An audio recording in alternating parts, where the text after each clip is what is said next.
Welcome to Her Secret Truth, a place where the truth always comes out. Here you'll hear stories of family betrayals, hidden secrets, and shocking revelations. Every story is a step closer to the truth someone tried to hide. Subscribe to Her Secret Truth so you don't miss new stories you won't be able to stop watching. In my will, I discovered that the granddaughter I had entrusted with everything had called me a materialistic grandmother. But there was one detail in the will that changed everything. I'm glad to have you here. Follow my story until the end and comment the city you're watching from so I can see how far my story has reached. The manila folder lay open on Thomas's mahogany desk.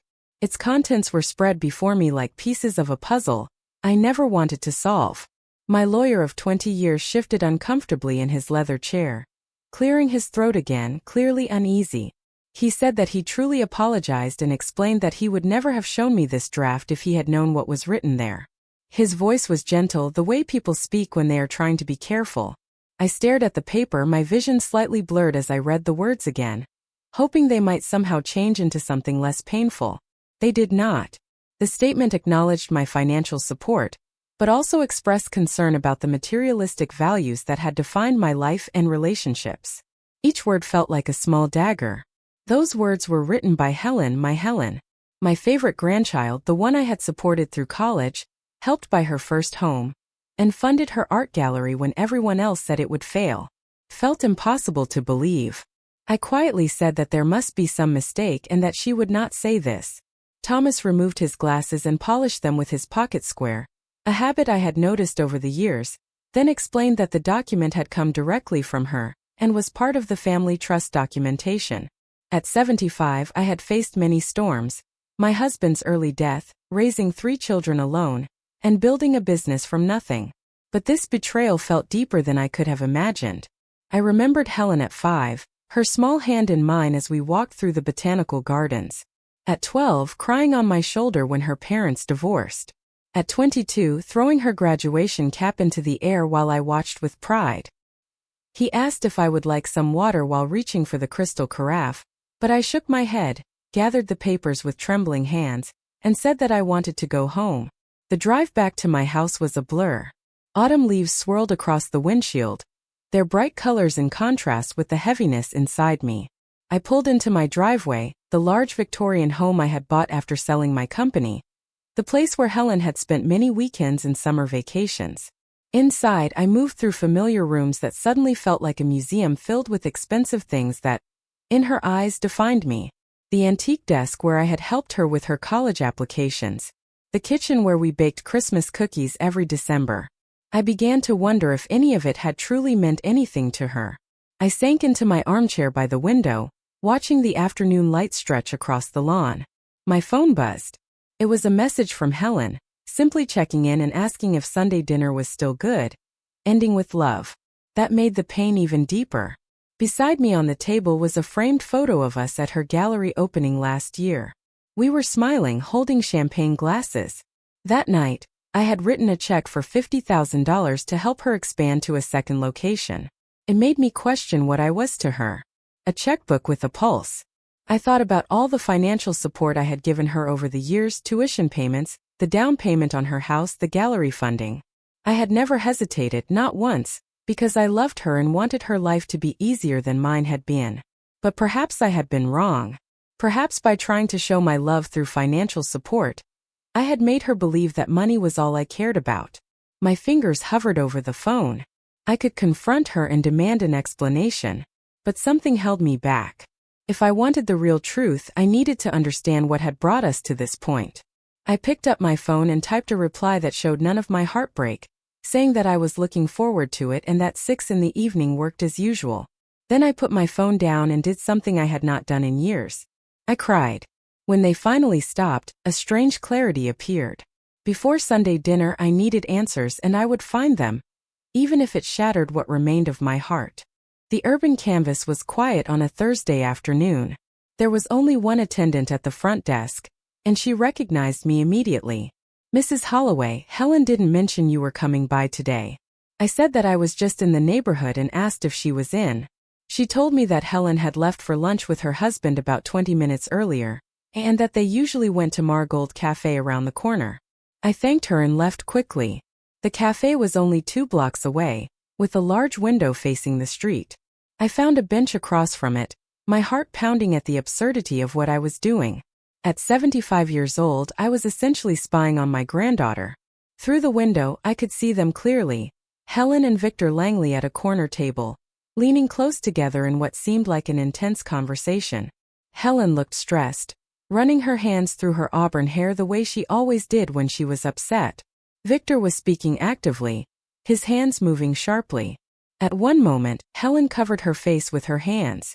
When she lowered them, I could see tears on her cheeks. My instinct was to go in and demand what was wrong, to fix things the way I always had. Instead, I stayed where I was, feeling like an outsider in their private moment. When they finally came out of the cafe, I quickly stepped behind a newspaper stand. They walked past me, Victor's arm around Helen's shoulders in a way that could have been comforting, but to me it looked more possessive than caring. That evening I called my oldest friend, Eleanor. If anyone could give me an honest opinion, it would be her. She said she could meet for coffee the next day and asked if everything was all right. I admitted that I wasn't sure and that I needed some perspective. The following morning, sitting in the corner booth of our favorite cafe, I told Eleanor everything. About the will, Helen's words, and what I had seen. She listened carefully, her expression thoughtful. She said that I had always been generous with my money, perhaps even too generous. I asked what she meant. She explained that I had solved every problem in Helen's life with financial help. College tuition, house down payment, business funding, and had never allowed her to struggle the way I once did. I said that I did it because I loved her and because I could give her what I never had. Eleanor reached across the table and squeezed my hand, saying she understood. But she added that sometimes, when we try to protect people from hardship, we unintentionally send the message that we do not believe they can handle things themselves. Her words felt uncomfortably true. Then she mentioned Victor, lowering her voice. She said something about him had always seemed off, especially the way he spoke about Helen's gallery as if he were a partner rather than just her husband. I asked if she thought he was using Helen or even using me. Eleanor didn't answer, and that silence was enough. That afternoon, I made one last call to Laura, Helen's mother. Even after the divorce, we had remained on good terms. She sounded surprised to hear from me. I told her I was trying to understand something about Helen, and asked if she had ever felt pressured by my financial help. Laura was quiet for a long moment. She said Helen had never told her directly, but Victor had mentioned it several times, that Helen felt she could never live up to my expectations because I had given her so much, and that she felt trapped by my generosity. I asked whether those were Helen's words or his. Laura admitted they were his, but Helen had never disagreed. After the call, I sat in my sunroom watching the birds at the feeder. Their simple movements were a sharp contrast to the complexity of everything I was trying to understand. The pieces were forming a picture, but it still felt incomplete. Sunday dinner was less than 48 hours away, and I was starting to realize that the granddaughter I thought I knew better than anyone had been influenced in ways I had not noticed. Sunday arrived with a cool autumn chill. I spent the morning moving restlessly through the house, thinking through different ways to approach the conversation. My dining room had hosted countless family dinners over the years, birthdays, holidays, celebrations, but none had felt as important as this one. I prepared Helen's favorite meal: roast chicken with rosemary potatoes and the apple pie recipe my mother had passed down to me. The familiar routine of cooking helped steady me, even as my heart raced. At exactly 6 in the evening, the doorbell rang. I straightened my dress, took a deep breath, and opened the door. Helen hugged me warmly, her familiar floral perfume surrounding me. She looked tired, with dark circles under her eyes. Victor stood behind her, smiling, though it did not fully reach his eyes. I welcomed them in and accepted the bottle of wine he handed me. As we sat in the living room, I watched them more carefully than ever. The slight way Helen leaned away from him, the way his hand rested on her knee, the tension in her shoulders when he spoke over her. Helen talked about the gallery's autumn exhibition and the new artists they were featuring. I responded warmly while setting out appetizers. Victor added that the last exhibition had been successful, though the profits were lower than expected. I noticed the way he said "we." Helen mentioned they had just sold the Hannigan sculpture series. Victor responded that they would need that money for a mortgage adjustment next month. Helen tried to stop the conversation from turning to business, But he continued, mentioning how involved I was in their finances. I kept calm and said that dinner was ready, leading them to the dining room where candles flickered in the evening light. Through the first course we kept the conversation light, but the tension was there, building quietly.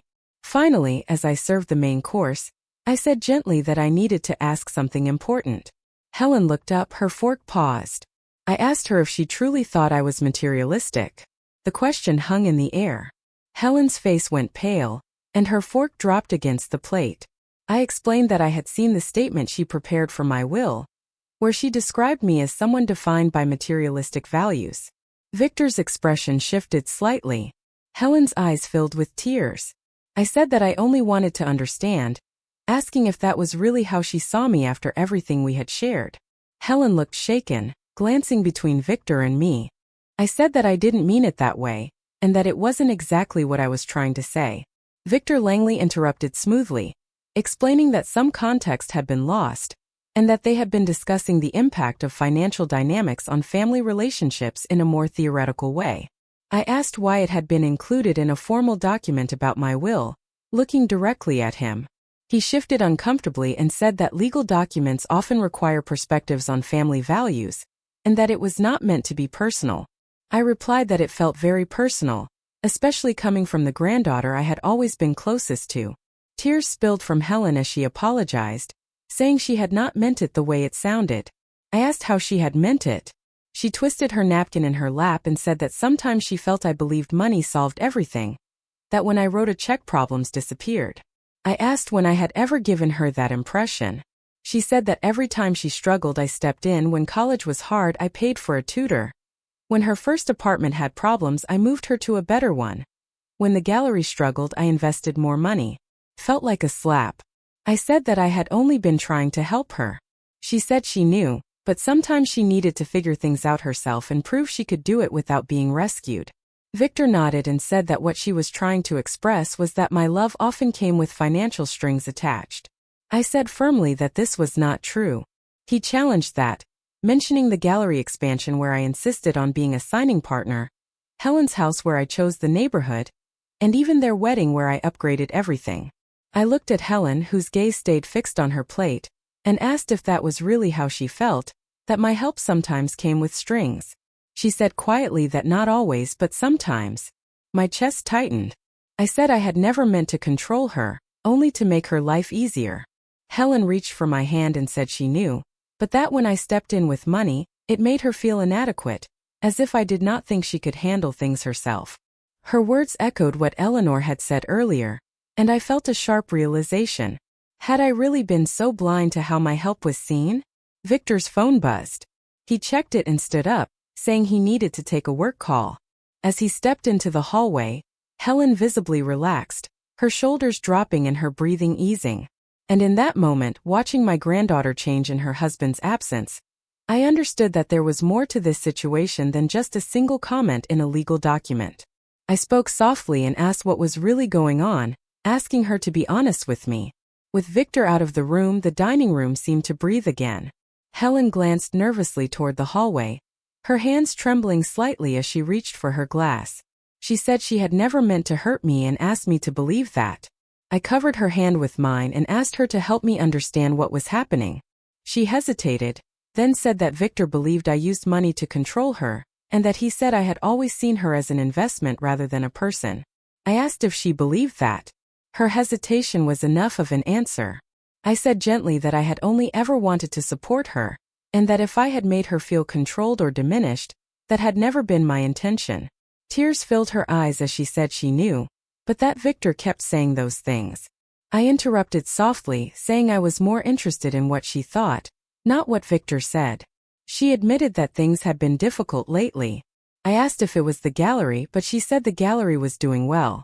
Then she lowered her voice and said that their finances were the problem. Victor had made investments that did not work out, and they were struggling, but he would not let her tell anyone.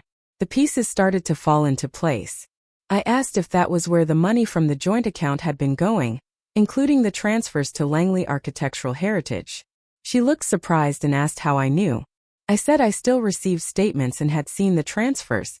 She said it was meant to be temporary until his business worked, But then there were more investments and more losses. She stopped and glanced toward the hallway again. I felt a chill and asked if she was afraid of Victor. She answered too quickly that she was not, explaining that he just became frustrated when things did not go as planned and that he worked very hard. I asked whether the comment about me being materialistic had been her idea or his. She admitted that he had helped draft it, and said he believed it would be good to define expectations about family values related to the inheritance. I asked if she had read what he wrote before sending it. She admitted she had only glanced at it, trusting him when he said it was standard legal language. My heart sank. She apologized again and said she should have read it more carefully. As Victor's voice grew louder while returning, Helen straightened and her expression became more guarded. It was a change I recognized from my own past. Victor came back, sat down, apologized, and asked where we had left off.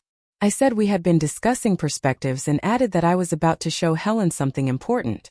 I excused myself, went to my study, and returned with a folder containing the documents Thomas had shown me. I placed it on the table and opened it, showing not only the statement but the full document, all 15 pages. I said that she should read the entire thing, not just the parts Victor had shown her.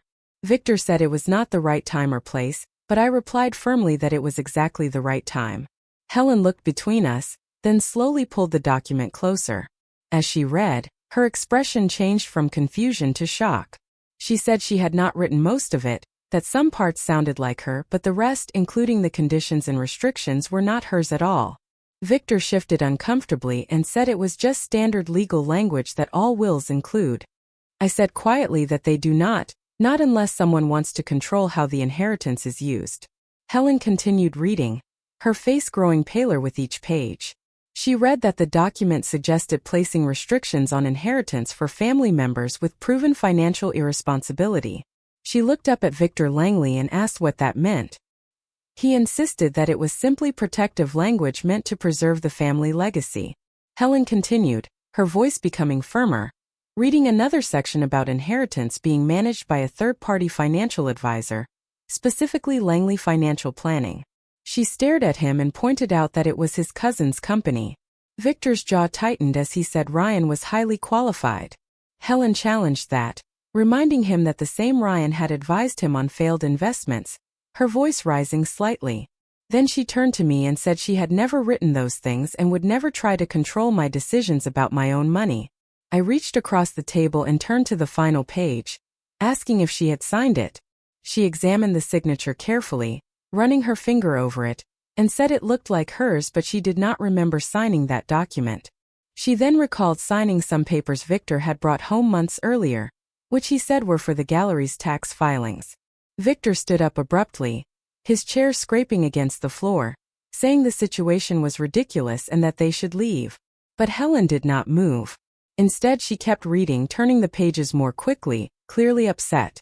She pointed out another section suggesting that I should reconsider my charitable giving and focus more on family financial security. She looked at me with shock and said she would never call my foundation wasteful. Victor gripped the back of his chair, telling her this was not the time. Helen responded that it was exactly the time, asking when he had planned to tell her that he had used her signature on a document she had not read, and when he had intended to mention trying to influence my will for his own benefit. The tension in the room grew intense. Victor's expression shifted quickly, but I recognized it. I had seen it before in people who valued money over relationships. He said she was overreacting and called it a misunderstanding.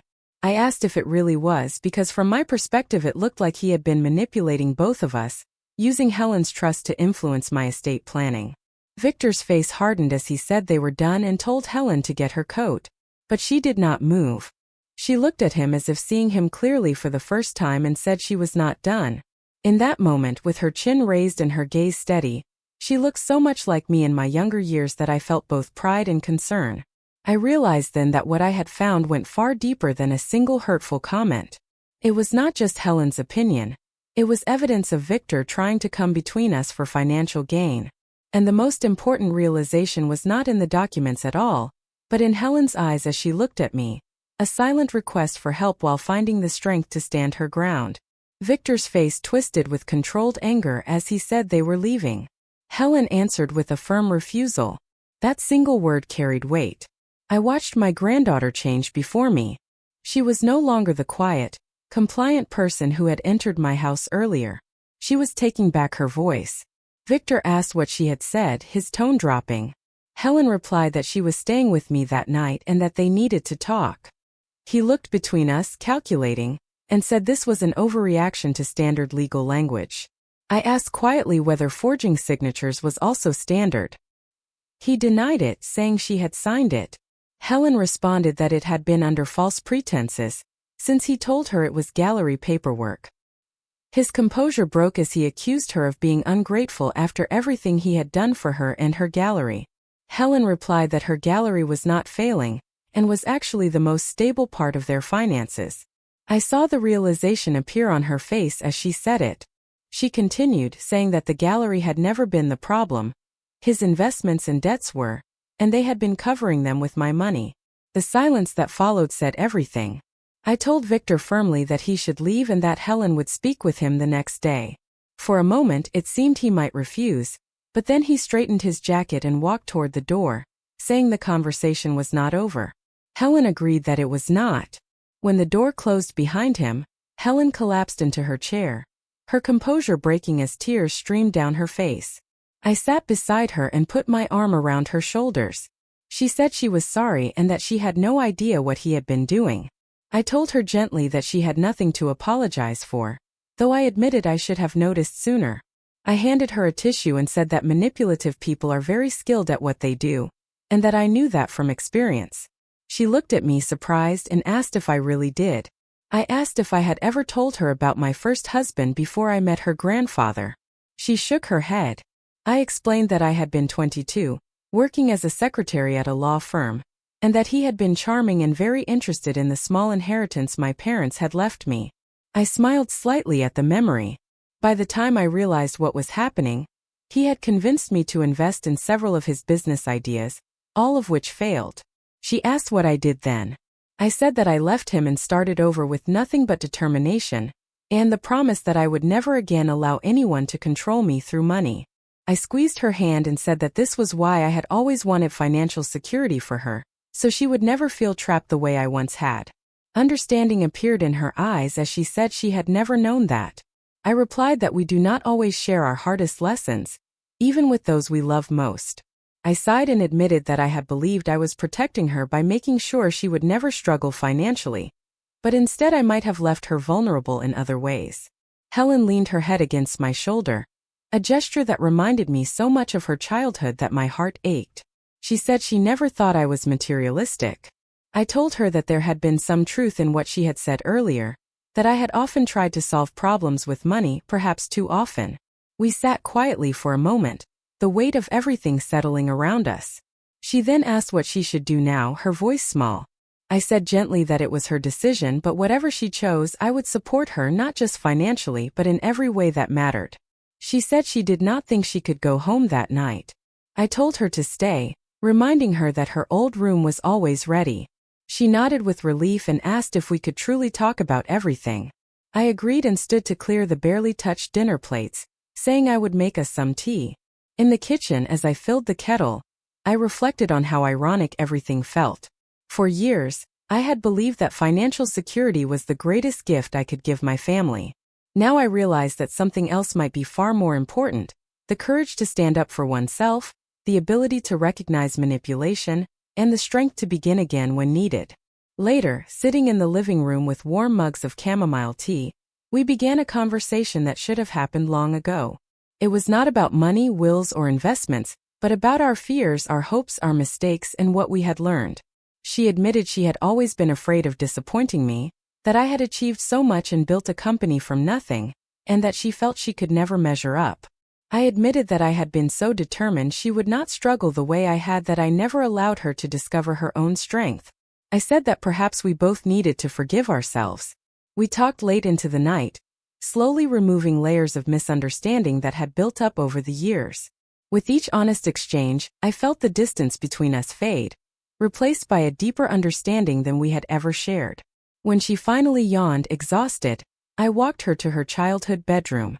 The room still held pieces of her past: debate trophies, her art school acceptance letter framed on the wall, and the quilt I had made for her 16th birthday. I said that I had kept it just the same, feeling slightly embarrassed. She smiled, the first genuine smile I had seen all evening, and said it was perfect. She hesitated, then hugged me tightly and thanked me, not only for that night but for everything. I told her we would figure it out together, one step at a time. After she closed the door, I returned to the dining room and gathered the legal papers spread across the table.